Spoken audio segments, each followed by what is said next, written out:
இல்லை, மும்மொழி கொள்கையில் இவங்க 2 பேருக்கு என்ன நிலைப்பாடு இருக்குது? திமுக அதிமுகவுக்கு என்ன நிலைப்பாடு இருக்குது?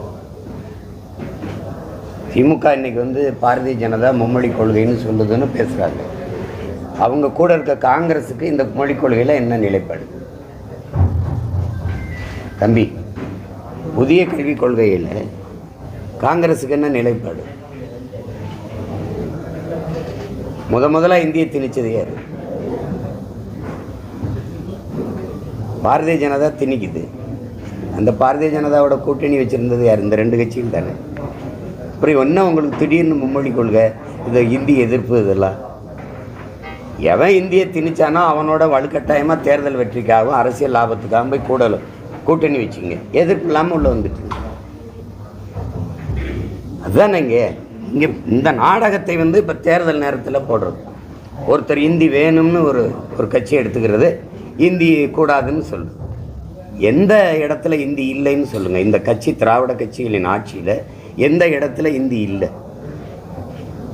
எல்லாம் கொண்டு வந்துட்டீங்க. பத்தாக்குறைக்கு இந்திக்காரனில் 1.5 கோடி கொண்டாந்து இறக்கிட்டீங்க.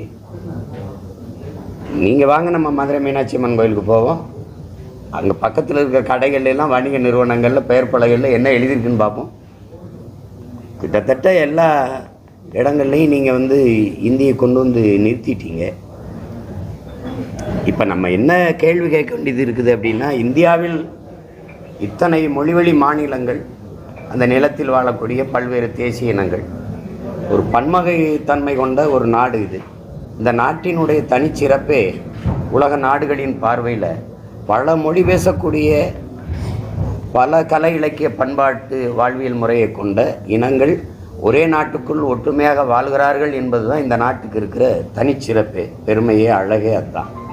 அதை சிதைக்கிறதுக்கான வேலையை தான் இந்த ஆட்சியாளர்கள் தொடர்ந்து செய்கிறாங்க. அதாவது இதை எதிர்த்து பேசுகிற நம்மை தேச துரோக குற்றம்பாங்க. உண்மையிலே தேச துரோகம் செய்கிறது, நாட்டை பிரித்தால துண்டாட துடிப்பது இவர்கள் தான். நீங்கள் அவரவர் வீட்டில் அவரவர் வாழ்வது அதான் நீங்கள். அதுக்குத்தான் தனித்தனி மாநிலங்கள். இப்போ நாம் என்ன கேட்குறோம்?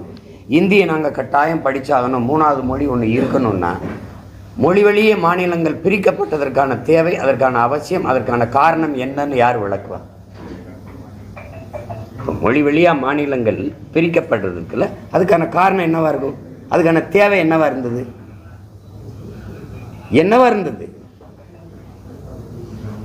ஒரே மொழி, நாடங்களும் இந்தி. இந்தியாவில் இத்தனை மொழி இருக்கும்போது நான் ஏன் அந்த இந்தியை மட்டும் படிக்கணும்? ஏன் நான் தெலுங்கு படிக்கக்கூடாது? நான் ஏன் வங்காளம் படிக்கக்கூடாது? நான் ஏன் போஜ்பூரி, மகாராஷ்டிரா, இந்த மணிப்பூரி இதெல்லாம் நான் ஏன் படிச்சுக்கிற கூடாது? ராஜஸ்தானிலாம் தனி மொழி தானே, பீகாரி தனி மொழி, பஞ்சாபி தனி மொழி, அதையெல்லாம் நான் ஏன் படிச்சுக்கூடாது? நான் ஏன் கன்னடம், இந்த மலையாளம் கற்றுக்கக்கூடாது? அது ஏன் உங்களுக்கு? அதில் என்னது? இந்த இந்தியை மட்டும் சொல்கிறதுக்கு காரணம் என்ன? ஏன் உங்கள் மொழி எப்படி உங்களுக்கு உயர்வாக இருக்கோ அது மாதிரி தானே எனக்கு என் மொழி.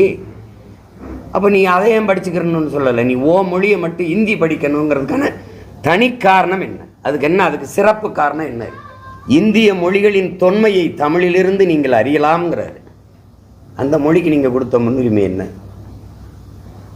இந்தியாவின் முதன் மொழி, தொன்மையான மொழி இந்தின்னு பேசுகிறது எவ்வளவு வரலாற்று, மொழியியல், மொழி வரலாறு, மொழி புரிதல் இல்லாமல், ஆய்வு தெரியாமல் பேசுகிற ஒரு ஒரு ஒரு ஒரு பதில் அது, ஒரு செய்தி அது.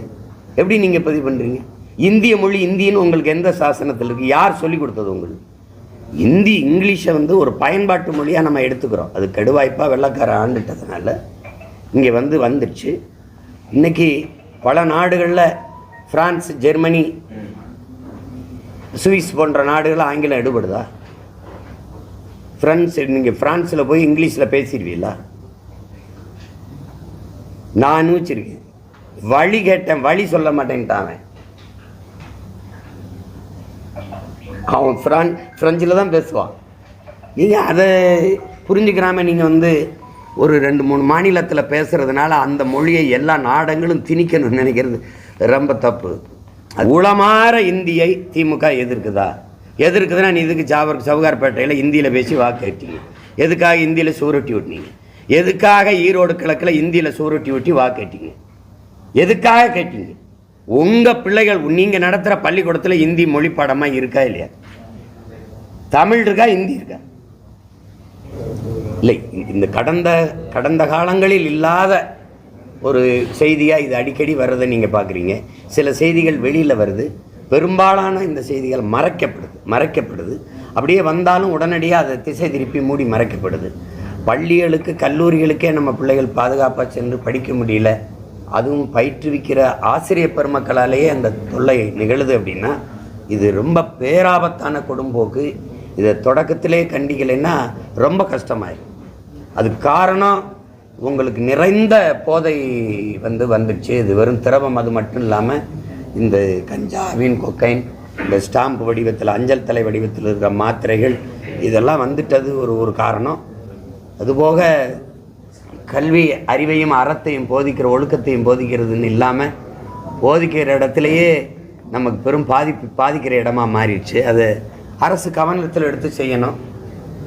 அது என்ன செய்வாங்கன்னு தெரியலையே.